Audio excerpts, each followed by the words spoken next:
Hey, what's up guys? Today, I'll show you a sci-fi thriller film, Duel. Spoiler ahead, watch out and take care.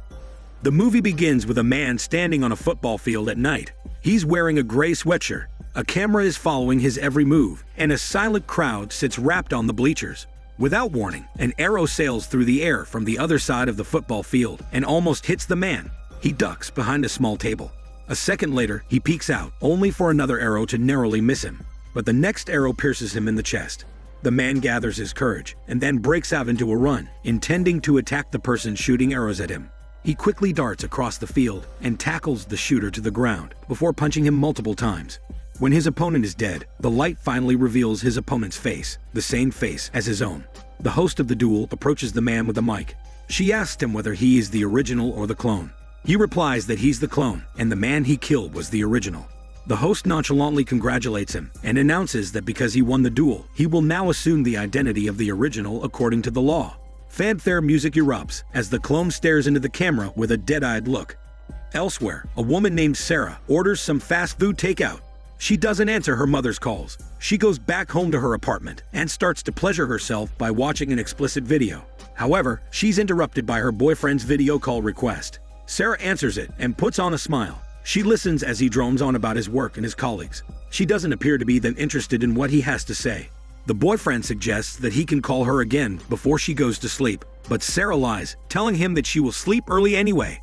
After they end the call, Sarah goes back to watching the video. Sarah gets a meal with her mother. She stuffs food inside her mouth, and the mother snidely comments that she's eating so much because Sarah doesn't want to talk to her. Sarah denies this, and her mother continues to badger her about why she's not answering her calls. Her mother also shows her the penny collection she had as a kid. Sarah begins eating all the coins out of stress. She chokes on the coins and coughs them out as her mother says goodbye. It turns out this is all a dream. Sarah wakes up and discovers that a big puddle of blood has spurted out of her mouth. She silently showers and then cleans her bed sheets. Afterward, she proceeds to the clinic. The nurse asks her if it's an emergency, and she replies no. However, she coughs up more blood and is immediately taken to the emergency room for tests and treatment. The tests are inconclusive, and she has to stay in the hospital overnight so she can get an endoscopy tomorrow morning. Sarah video calls her boyfriend again to inform him of her ailment. She even asks him if he can go to her, but he replies that he's too busy with work. The next morning, the doctor sends Sarah home.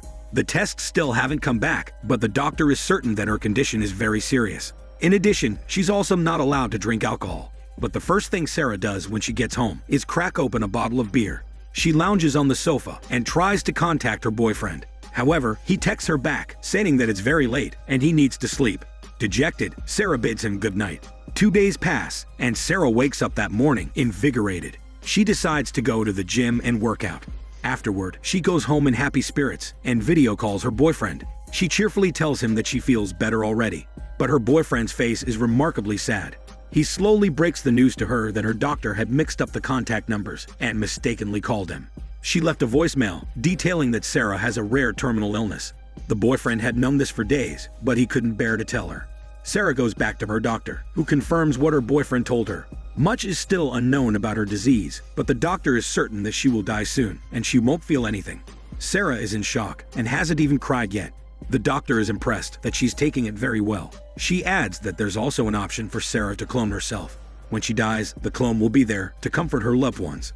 Sarah is intrigued by this idea.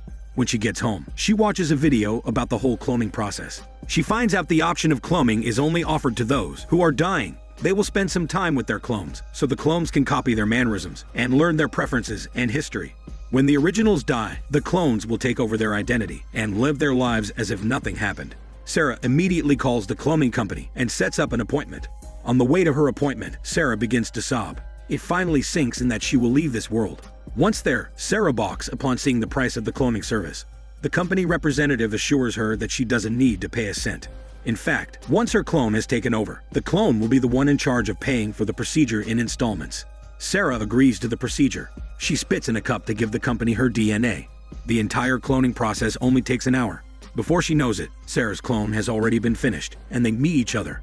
However, the representative explains that there was a mistake in the process that resulted in the clone having a different eye color.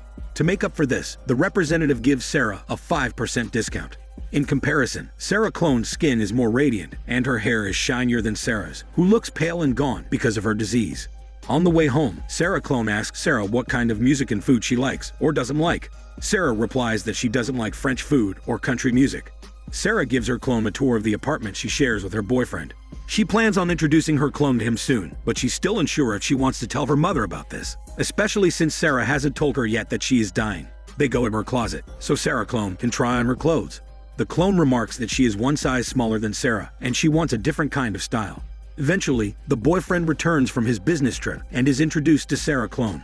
The two hit it off and seem to be much more compatible than he and Sarah. Months pass, and they begin to go out on dates together, and all Sarah can do is watch. They are even sleeping together. After all, she wants her boyfriend to be happy when she dies. Sarah Clone even gives a snide comment about how it's taking too long for Sarah to die. Sarah is wondering the same thing. She knows that the disease is painless, but it does seem to be taking its time in killing her. She goes to the doctor for some tests. The doctor is astounded and announces that Sarah is completely healed and is not dying anymore. Like before, Sarah is in shock at the news. She suddenly realizes that she has a clone running around and taking over her life when she would actually still be living it.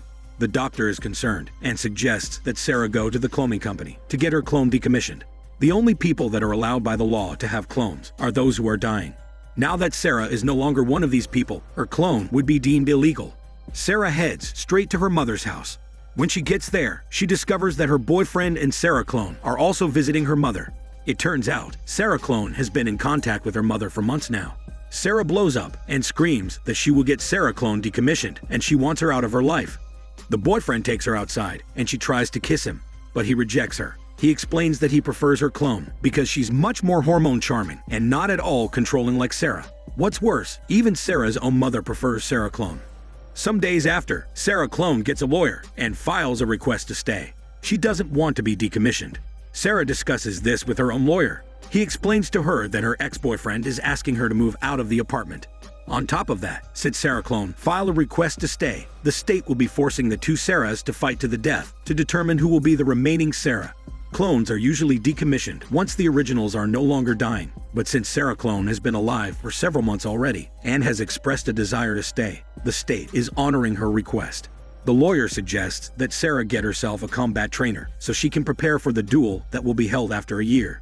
Sarah finds a cheap trainer online and meets him. After the pep talk, the trainer makes Sarah do a series of grueling exercise drills. It becomes clear that her body is ill-prepared for physical combat, and she has a lot of training to do.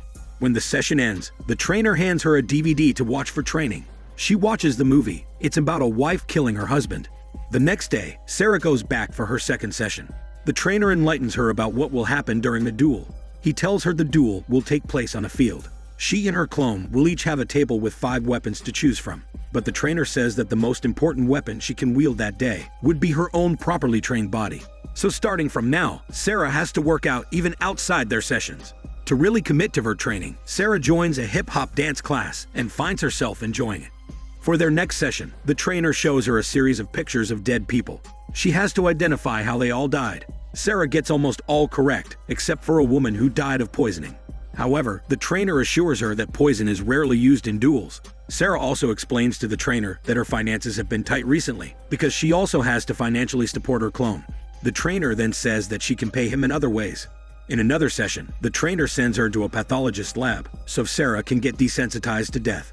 Because of her training, Sarah grows stronger, fitter, and more confident. She's ready for the duel. She even splurges on an outfit she'll wear for the duel. However, she later finds out the duel will be delayed for another month due to thunderstorms. Sarah is disappointed because she has already spent all her money. Because of this, she offers to pay her trainer with hip-hop dance lessons instead. The trainer accepts, and he's grateful that he can try hip-hop dancing. Sarah meets up with her ex-boyfriend in a diner. Things seem to be better between the two, and he apologizes for the way he treated her. For Sarah's final lesson, the trainer asks her to shoot his aging and sick dog, but Sarah can't gather the courage to do it. However, she does see Sarah Clone spying on her from across the trainer's office. Instinctively, Sarah shoots Sarah Clone with a crossbow. The clone dodges it and runs her cloned ass away. Sarah chases her to a playground. They then have a serious conversation. Sarah berates her for stealing her life, while the clone reasons that she has a right to live as well. The clone then admits that her life isn't going so great. She and the boyfriend have been arguing, and the annoying mother is driving her crazy. The clone convinces Sarah to go with her to a support group meeting for Duel survivors. Sarah listens as the survivors all share the grief, trauma, and depression they experience.